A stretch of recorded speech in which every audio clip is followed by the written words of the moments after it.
Percy Jackson, o ladrão de raios. Para Halley, que ouviu a história primeiro. Capítulo 1. Sem querer, transforma em pó minha professora de iniciação à álgebra. Olhe, eu não queria ser um meio-sangue. Se você está lendo isto porque acha que pode ser um, meu conselho é o seguinte: feche este livro agora mesmo. Acredite em qualquer mentira que sua mãe ou seu pai lhe contou sobre seu nascimento e tente levar uma vida normal. Ser um meio-sangue é perigoso, é assustador. Na maioria das vezes, acaba com a gente de um jeito penoso e detestável. Se você é uma criança normal que está lendo isso porque acha que é ficção, ótimo, continue lendo. Eu o invejo por ser capaz de acreditar que nada disso aconteceu. Mas se você se reconhecer nestas páginas, se sentir alguma coisa emocionante lá dentro, pare de ler imediatamente. Você pode ser um de nós. E, uma vez que fica sabendo disso, é apenas uma questão de tempo antes que eles também sintam isso e venham atrás de você. Não diga que eu não avisei. Meu nome é Percy Jackson. Tenho 12 anos de idade. Até alguns meses atrás, era aluno de um internato na Academia Yance, uma escola particular para crianças problemáticas no norte do estado de Nova York. Se eu sou uma criança problemática? Sim, pode-se dizer isso. Eu poderia partir de qualquer ponto da minha vida curta e infeliz para prová-lo. Mas as coisas começaram a ir realmente mal no último mês de maio, quando nossa turma do 6º ano fez uma excursão a Manhattan. 28 crianças alucinadas e 2 professores em um ônibus escolar amarelo indo para o Metropolitan Museum of Art, a fim de observar velharias gregas e romanas. Eu sei, parece tortura. A maior parte das excursões da Yance era mesmo. Mas o Sr. Brunner, nosso professor de latim, estava guiando essa excursão. Assim eu tinha esperanças. O Sr. Brunner era um sujeito de meia idade em uma cadeira de rodas motorizada. Tinha o cabelo ralo, uma barba desalinhada e usava um casaco surrado de tweed que sempre cheirava a café. Talvez você não o achasse legal, mas ele contava histórias e piadas e nos deixava fazer brincadeiras em sala. Também tinha uma impressionante coleção de armaduras e armas romanas. Portanto, era o único professor cuja aula não me fazia dormir. Eu esperava que desse tudo certo na excursão. Pelo menos tinha esperança de não me meter em encrenca dessa vez. Cara, como eu estava errado. Entenda, coisas ruins me acontecem em excursões escolares. Como na minha escola da 5ª série, quando fomos para o acampamento na Batalha de Saratoga. E eu tive aquele acidente com um canhão da Revolução Americana. Eu não estava apontando para o ônibus da escola, mas é claro que fui expulso do mesmo jeito. E antes disso, na escola da 4ª série, quando fizemos um passeio pelos bastidores do tanque dos tubarões do mundo marinho, e eu, de alguma forma, acionei a alavanca errada no passadiço e nossa turma tomou um banho inesperado. E antes disso, bem, já dá pra você ter uma ideia. Nessa viagem, eu estava determinada a ser bonzinho.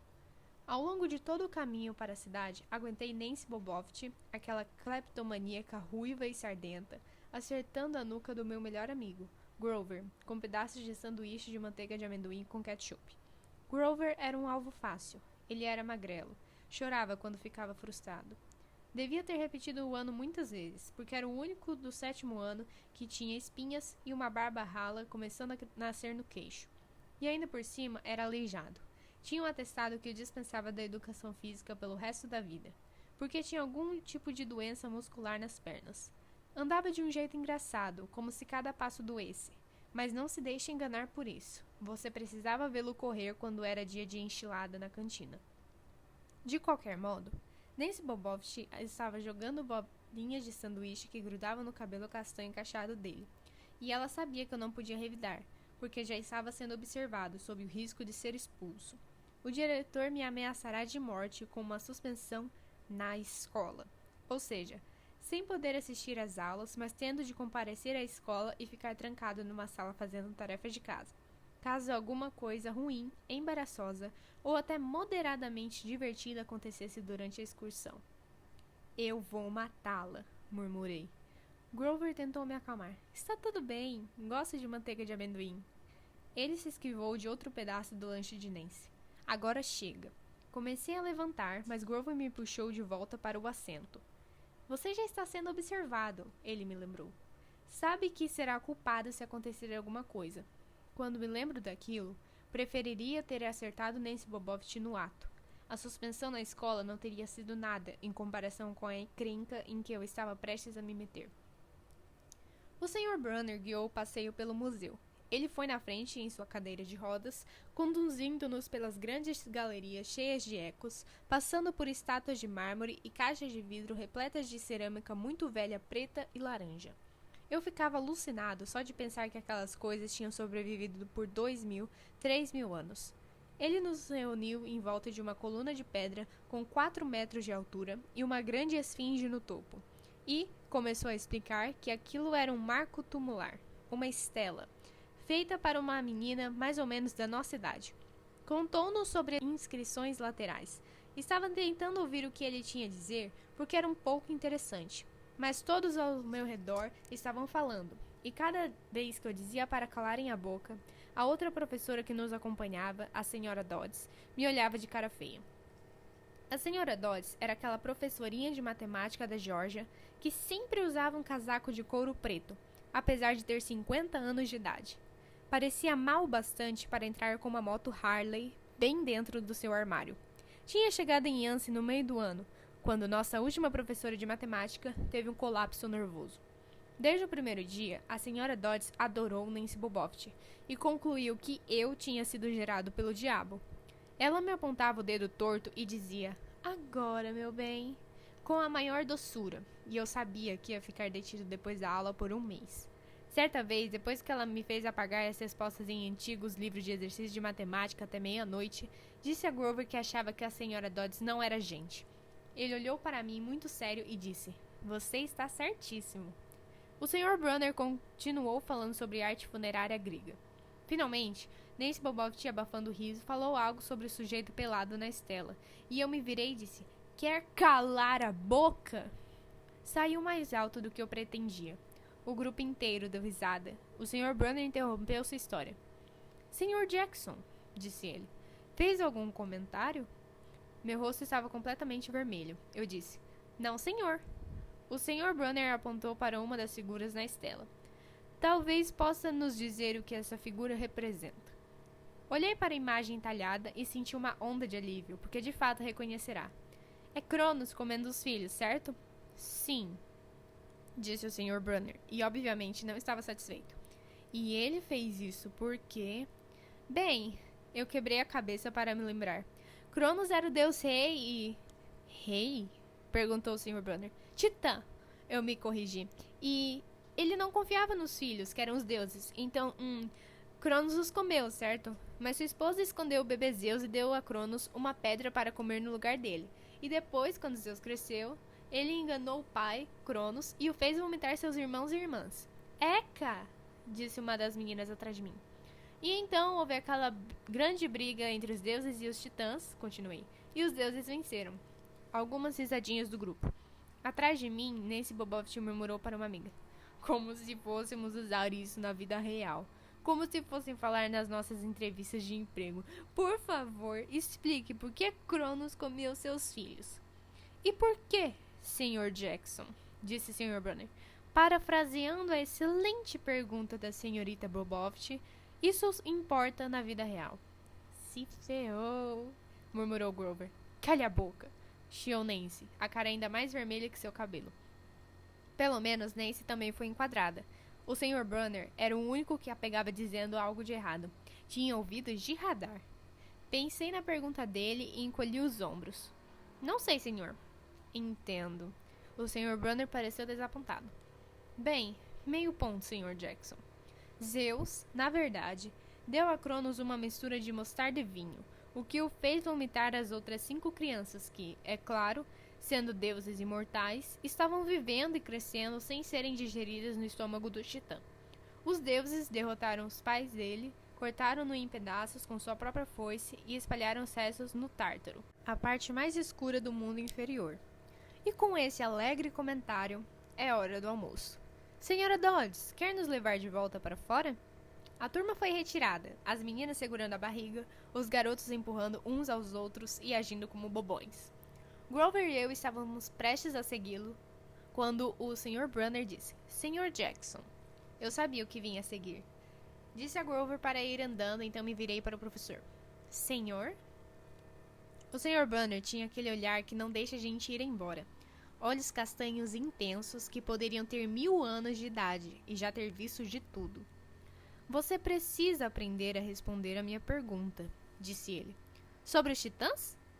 Sobre a vida real e como seus estudos se aplicam a ela. Ah, o que você aprende comigo, disse ele, é de uma importância vital. Espero que trate o assunto como tal. De você, aceitarei apenas o melhor, Percy Jackson. Eu queria ficar zangado. Aquele sujeito me impressionava demais. Quer dizer, claro, era legal em dias de torneio, quando ele vestia uma armadura romana, bradava olé e nos desafiava, ponta de espada contra giz, a correr para o quadro negro e citar pelo nome cada pessoa grega ou romana que já viveu, o nome de sua mãe e que deuses cultuavam. Mas o Sr. Brunner esperava que eu fosse tão bom quanto todos os outros, a despeito do fato de que tenho dislexia e transtorno do déficit de atenção, e de que nunca na vida tirei uma nota acima de C-. Não, ele não esperava que eu fosse tão bom quanto. Ele esperava que eu fosse melhor. E eu simplesmente não podia aprender todos aqueles nomes e fatos, e muito menos escrevê-los direito. Murmurei alguma coisa sobre me esforçar mais, enquanto o Sr. Brunner lançava um olhar longo e triste para Stella, como se tivesse estado no funeral daquela menina. Ele me disse para sair e comer meu lanche. A turma se reuniu nos degraus de frente do museu, de onde podíamos assistir ao trânsito de pedestres pela Quinta Avenida.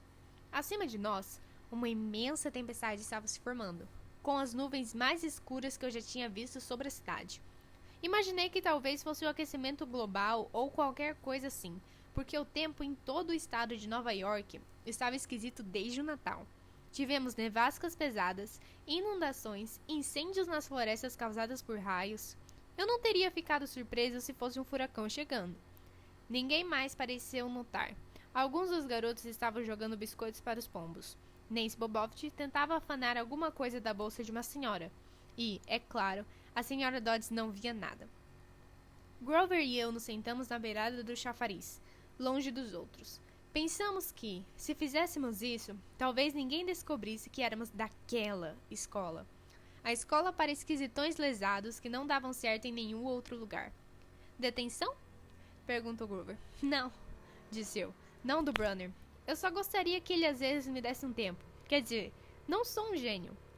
Grover não disse nada por algum tempo. Então, quando achei que ele ia me brindar com algum comentário filosófico profundo para me fazer sentir melhor, ele disse, posso comer sua maçã? Eu não estava com muito apetite, então entreguei a ele. Observei os táxis que passavam descendo a Quinta Avenida e pensei no apartamento de minha mãe, na área residencial próxima ao lugar onde estávamos sentados. Eu não a via desde o Natal. Tive muita vontade de pular em um táxi e ir para casa. Ela me abraçaria e ficaria contente de me ver, mas também ficaria desapontada. Imediatamente me mandaria de volta para Yance e me lembraria de que preciso me esforçar mais, ainda que aquela fosse minha 6ª escola em 6 anos, e que, provavelmente, eu seria chutada para fora de novo. Não conseguiria suportar o olhar triste que ela me lançaria. O Sr. Brunner estacionou a cadeira de rodas na base da rampa para deficientes. Comia aipo enquanto lia um romance. Um guarda-chuva vermelho estava enfiado nas costas da cadeira, fazendo aparecer uma mesa de café motorizada. Eu estava prestes a desembrulhar meu sanduíche quando Nancy Boboft apareceu diante de mim com as amigas feiosas. Imagino que tivesse se cansado de roubar os turistas. E deixou seu lanche, já comido pela metade, cair no colo de Grover. Ups! Ela reganhou um sorriso para mim, com os dentes tortos. As sardas eram alaranjadas, como se alguém tivesse pintado o rosto dela com um spray de Cheetos líquido. Tentei ficar calmo. O orientador da escola me dissera 1 milhão de vezes: conte até 10, controle seu gênio. Mas estava tão furioso que me deu um branco. Uma onda rugia nos meus ouvidos. Não me lembro de ter tocado nela, mas quando dei por mim, Nancy estava sentada com o traseiro no chafariz berrando. Percy me empurrou! A senhora Dodds se materializou ao nosso lado. Algumas das crianças estavam sussurrando. Você viu? A água. Parece que a agarrou. Eu não sabia do que elas estavam falando. Tudo o que sabia era que estava encrencado outra vez. Assim que se certificou de que a pobre Nancy estava bem, prometendo dar-lhe uma blusa nova na loja de presentes do museu, etc e tal, a senhora Dodds se voltou para mim. Havia um fogo triunfante em seus olhos, como se eu tivesse feito algo pelo qual ela esperará o semestre inteiro. Agora, meu bem... Eu sei, resmunguei. 1 mês apagando livros de exercício. Não foi a coisa certa para dizer. Venha comigo, disse a senhora Dodds. Espere! Grinchou Grover. Fui eu! Eu a empurrei! Olhei para ele perplexo. Não podia acreditar que estivesse tentando me proteger. Ele morria de medo da senhora Dodds. Ela lançou um olhar tão furioso que fez o queixo penugento dele tremer. Acho que não, Sr. Underwood, disse ela. Mas você vai ficar aqui. Grover me olhou desesperadamente. Tudo bem, cara, disse a ele. Obrigada por tentar. Meu bem, latiu a senhora Dodds para mim. Agora. Nancy Boboft deu um sorriso falso.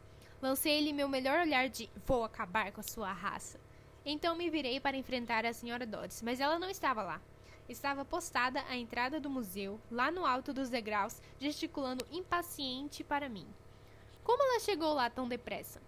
Tenho milhares de momentos desse tipo. Meu cérebro adormece ou algo assim e, quando me dou conta, vejo que perdi alguma coisa, como se uma peça do quebra-cabeça desaparecesse e me deixasse olhando para o espaço vazio atrás dela. O orientador da escola me disse que isso era parte do transtorno do déficit de atenção. Era meu cérebro que interpretava tudo errado. Eu não tinha tanta certeza. Fui atrás da senhora Dodds. No meio da escadaria, olhei para Grover lá atrás. Ele parecia pálido, movendo os olhos entre mim e o Sr. Brunner, como se quisesse que o Sr. Brunner reparasse no que estava acontecendo. Mas o professor estava absorto em seu romance. Voltei a olhar para cima. A senhora Dodds desaparecerá de novo. Estava agora dentro do edifício, no fim do hall de entrada. Certo, pensei. Ela vai me fazer comprar uma blusa nova para Nancy na loja de presentes. Mas, aparentemente, não era esse o plano. Eu a segui museu adentro. Quando finalmente a alcancei, estávamos de volta à seção greco-romana. A não ser por nós, a galeria estava vazia. A senhora Dodds estava postada de braços cruzados na frente de um grande friso de mármore com os deuses gregos. Ela fazia um ruído estranho com a garganta, como um rosnado. Mesmo sem o ruído, eu teria ficado nervoso. É esquisito estar sozinho com uma professora, especialmente a senhora Dodds. Algo no modo como ela olhava para o friso, como se quisesse pulverizá-lo. Você está nos criando problemas, meu bem, disse ela. Fiz o que era seguro, disse. Sim, senhora. Ela ajeitou os punhos de seu casaco de couro. Você achou mesmo que ia se safar desta? A expressão em seus olhos era mais que furiosa, era perversa. Ela é uma professora, pensei nervoso. Não é provável que vá me machucar. Eu disse. Eu vou me esforçar mais, senhora. Um trovão sacudiu o edifício. Nós não somos bobos, Percy Jackson, disse a senhora Dodds. Seria apenas uma questão de tempo até que o descobríssemos. Confesse, e você sentirá menos dor. Eu não sabia do que ela estava falando. Tudo o que pude pensar foi que os professores haviam descoberto o estoque ilegal de doces que eu estava vendendo no meu dormitório. Ou talvez tivessem descoberto que eu pegará meu trabalho sobre Tom Sawyer na internet, sem ter nem lido o livro. E agora iam retirar minha nota. Ou pior, iam me obrigar a ler o livro. E então, exigiu. Senhora, eu não... O seu tempo se esgotou, sibilou ela. Então, algo muito estranho aconteceu. Os olhos dela começaram a brilhar como carvão de churrasco. Os dedos se esticaram, transformando-se em garras. O casaco se fundiu em grandes asas de couro. Ela não era humana. Era uma bruxa má e enrugada, com asas e garras de morcego, e com uma boca repleta de presas amareladas. Estava prestes a me fazer em pedaços. Então as coisas ficaram ainda mais esquisitas. O Sr. Brunner, que estava na frente do museu 1 minuto antes, foi com a cadeira de rodas até o vão da porta da galeria, segurando uma caneta. Olá, Percy! Gritou ele, e lançou a caneta pelo ar. A senhora Dodds deu um bote para cima de mim. Com um gemido agudo, eu me esquivei e senti as garras cortando o ar ao lado do meu ouvido. Agarrei a caneta esferográfica no alto, mas, quando ela atingiu minha mão, já não era mais uma caneta. Era uma espada, a espada de bronze do Sr. Brunner, que ele sempre usava em dias de torneio.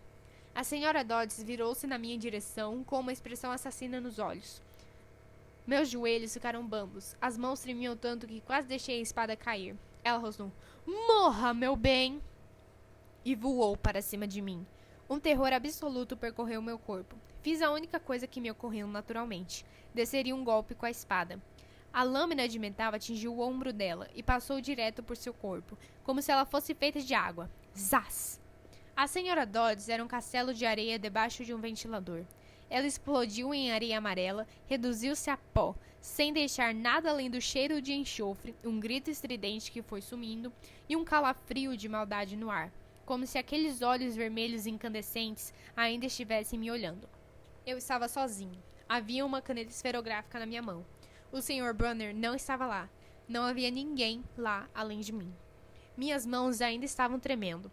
Meu lanche devia estar contaminado com cogumelos mágicos ou coisa assim. Será que eu havia imaginado tudo aquilo? Voltei para o lado de fora. Tinha começado a chover. Grover estava sentado junto ao chafariz, com um mapa do museu formando uma tenda em cima de sua cabeça. Nancy Boboft ainda estava lá, encharcada do banho no chafariz, resmungando para as amigas feiosas. Quando me viu, disse: "Espero que a senhora Kerr tenha chicoteado seu traseiro." "Quem?" respondi. "Nossa professora." Duh! Eu pisquei. Não tínhamos nenhuma professora chamada Sra. Kerr. Perguntei a Nancy de quem ela estava falando. Ela simplesmente revirou os olhos e me deu as costas. Perguntei a Grover onde estava a Sra. Dodds. "Quem?" respondeu ele. Mas Grover primeiro fez uma pausa e não olhou para mim, portanto pensei que estivesse me gozando. "Não tem graça, cara", disse a ele. "Isso é sério." Um trovão estourou no alto. Vi o Sr. Brunner sentado embaixo do guarda-chuva vermelho, lendo seu livro, como se nunca tivesse se mexido. Fui até ele. Ele ergueu os olhos um pouco distraído. "Ah, é a minha caneta. Por favor, traga seu próprio instrumento de escrita no futuro, Sr. Jackson." Entreguei a caneta ao Sr. Brunner. Não tinha notado que ainda estava segurando. "Senhor", disse eu, "onde está a Sra. Dodds?" Ele olhou para mim com a expressão vazia. "Quem?"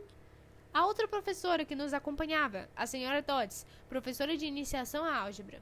Ele franziu a testa e se inclinou para a frente, parecendo ligeiramente preocupado.